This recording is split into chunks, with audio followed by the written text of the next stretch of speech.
जय हिंद साथियों, नमस्कार। आप सभी साथियों का एक बार पुनः आपके अपने यूट्यूब चैनल पर स्वागत है। आप सभी साथियों को मेरा प्यार भरा नमस्कार। जैसा कि आप जानते हैं कि अभी हाल ही में जो है 2024 का पीसीएस प्रीलिम्स हो गया है। उसमें जिनका नहीं हुआ या जो पहली बार था या जो चेक करने के लिए गए थे कि चलो देखें पेपर कैसा हुआ, तो उन लोगों को हिरासने की ज़रूरत नहीं है। वो 2025 का अपना टारगेट बनाएं या फिर जिनको 2026 में देना है, 2027 में देना है। तो आज हम आपका पूरा प्रश्न पत्र लेके आए हैं कि यूपी पीसीएस 2025-26 का क्या पैटर्न है और किस तरीके से इसमें कौन कौन से नए बदलाव 2025 में किए गए हैं। आप लोग इसको देख लीजिए, इसमें आप सभी को क्लियर हो जाएगा कि कहाँ कहाँ कौन कौन सी दिक्कतें हैं।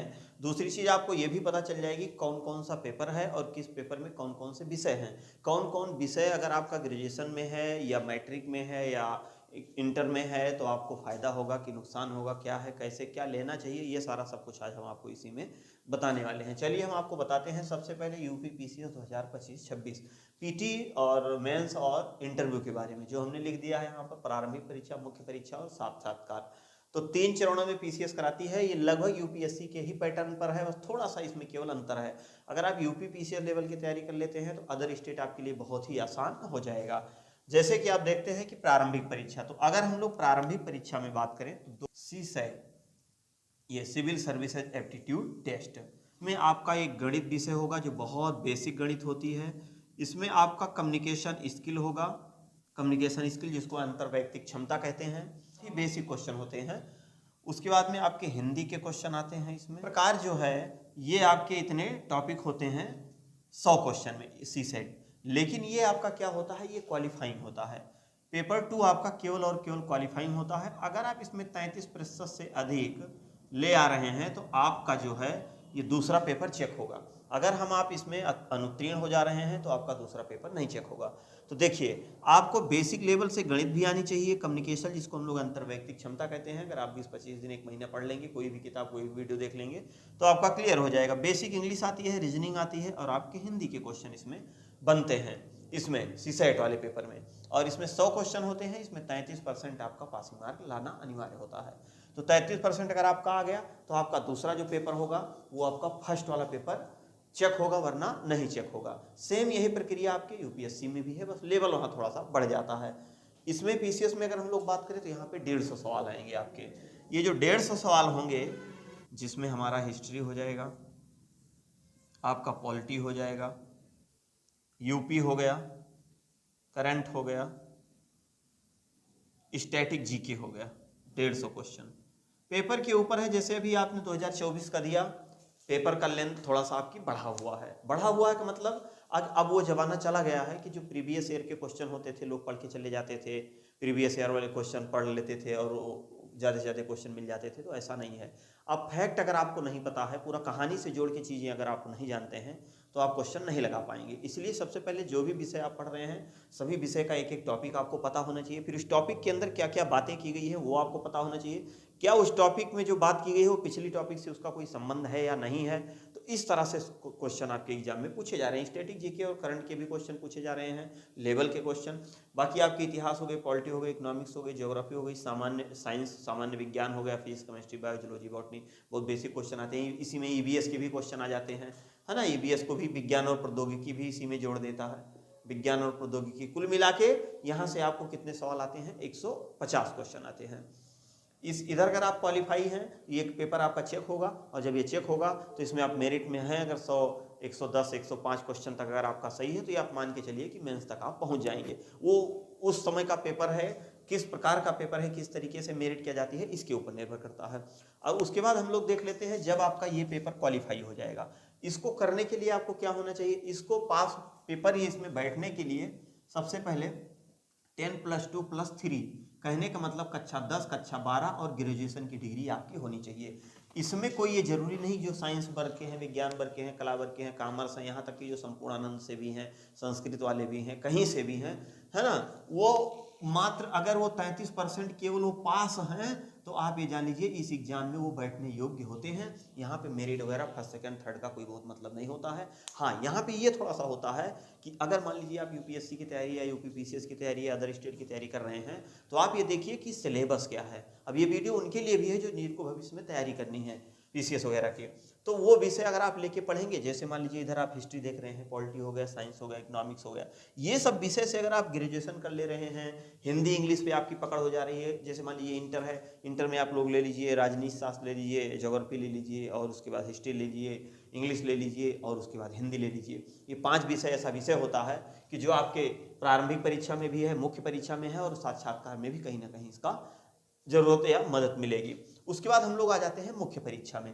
तो जब आप पीटी निकल जाता है तो आप उसमें 2.5 से 3 महीने का समय मिलेगा मुख्य परीक्षा के लिए। तो मुख्य परीक्षा की अगर हम लोग बात करें तो टोटल इसमें जीएस के 4 पेपर इधर हो गए और 2 पेपर इधर से यूपी वाले हो जाते हैं। तो टोटल कितने पेपर हो जाते हैं? 6। और एक पेपर कितने अंक का होता है? जो है 200। ठीक, तो 6 दूनी 1200। 1200 नंबर का आपका ये हो गया, और 150 नंबर का ये दोनों हो जाता है 300। तो 12×3 कितने का हुआ? 1500 नंबर का।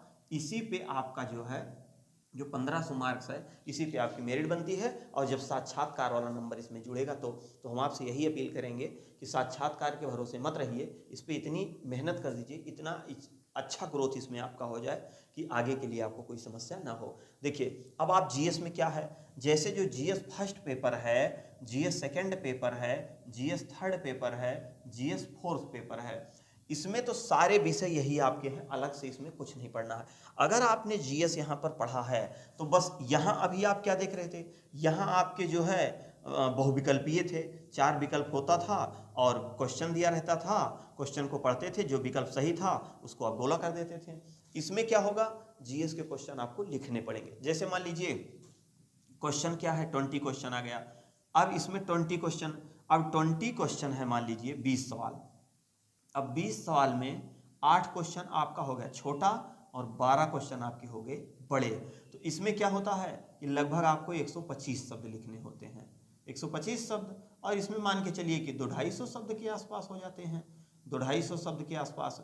तो अगर आप जो है ये 8 प्रश्न हैं और ये 12 प्रश्न हैं, दोनों को मिला दिया जाए तो ये 20 क्वेश्चन आपके हो जाते हैं। तो सभी पेपर में इस तरह से क्वेश्चन होते हैं।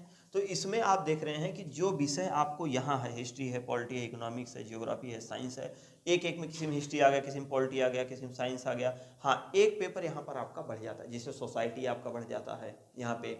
उसके बाद जो है यहाँ पे इथिक्स एक पेपर जो है वो बढ़ जाता है। इथिक्स आपको यहाँ पढ़ने की जरूरत नहीं पड़ती, लेकिन हाँ इथिक्स भाई कोई अलग विषय तो है नहीं। अगर आप ये सब पढ़े हैं, इन सारे विषयों पे आपकी बेहतर पकड़ है, तो आप इथिक्स भी पढ़ लेंगे, कोई बहुत बड़ी बात नहीं है। आप देखिए जो पीटी में है वही आपको मेंस में है, बस फर्क इतना है कि वहाँ आपको लिखना है जैसे आप लोग हाई स्कूल, इंटर, बीए में लिखा करते थे, लघुत्तरीय, विस्तृत, दीर्घ, उसी प्रकार से। तो इसमें एक पेपर आपका एक्स्ट्रा बढ़ जाता है, जैसे सोसाइटी आपका हो गया, उसके बाद आपका इथिक्स हो गया, बढ़ जाता है। बाकी और ज़्यादातर जो जीएस के इसमें पेपर है वही आपको यहाँ मिल जाते हैं। दूसरी बात, यूपी की अगर हम लोग बात करें, यहाँ अभी तक यहाँ पे क्या मुख्य विषय हुआ करता था, ऑप्शनल, लेकिन यूपीएससी में अभी भी ऑप्शनल है, लेकिन यूपी पीसीएस में ऐसा नहीं है। पहले ऑप्शनल 2 पेपर होता था, 2 जीएस होता था, लेकिन अब क्या कर दिया, 4 जीएस कर दिया, और ये 2 जो एक ऑप्शनल हुआ करता था उसको भी हटा करके अब यहाँ पर भी यूपी स्पेशल दे दिया गया। अब यूपी का इतिहास आपको पता होना चाहिए, यूपी का भूगोल पता होना चाहिए, राजनीतिक पता होना चाहिए, उसका अर्थव्यवस्था, सारी चीज़ें। तो यूपी का एक फर्स्ट पेपर हो गया, ये भी आपका 200 नंबर का हो गया, और जो सेकंड पेपर हो गया ये भी 200 नंबर का। अब आप देखिए यूपी आप यहाँ भी पढ़ रहे हैं पीटी के लिए, देखिए आप यहाँ पीटी के लिए भी पढ़ रहे हैं यूपी, उतना लेवल को आपको पढ़ना है कि जिससे आपके यहाँ क्वेश्चन हो जाए। जब आप उतने लेवल के पढ़े हैं तो आपको यहाँ भी लिखना है, तो थोड़ा सा लेवल और बढ़ा दीजिए।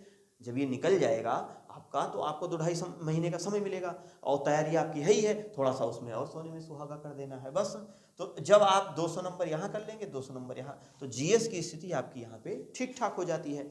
उसके बाद आप चले जाते हैं एस्से पर, निबंध। जैसे मान लीजिए 9 सवाल आ गया निबंध का, 3 3 3 53, एक एक एक तीनों में से करना होता है, तो 9 निबंध होते हैं। अब जैसे मान लीजिए 9 हो गया तो 3 3 का शेड्यूल बन गया। अब किन्हीं 3 में से किसी एक को आपको करना रहेगा, एक को, और कितने क्वेश्चन नंबर के रहेंगे, 50 नंबर के रहेंगे। ये तीनों मिला के कितना हो गया, 150 नंबर का होगा, है ना। साहित्य से जुड़े होते हैं, करण से जुड़े होते हैं, और सामाजिक मुद्दों से भी निबंध आ जाते हैं, ठीक। उसके बाद अगला पेपर आपका हिंदी हो जाता है। अब देखिए आप सीसेट के लिए हिंदी पढ़े थे, ये देखिए यहाँ पे आप सीसेट के लिए हिंदी पढ़ ही रहे थे।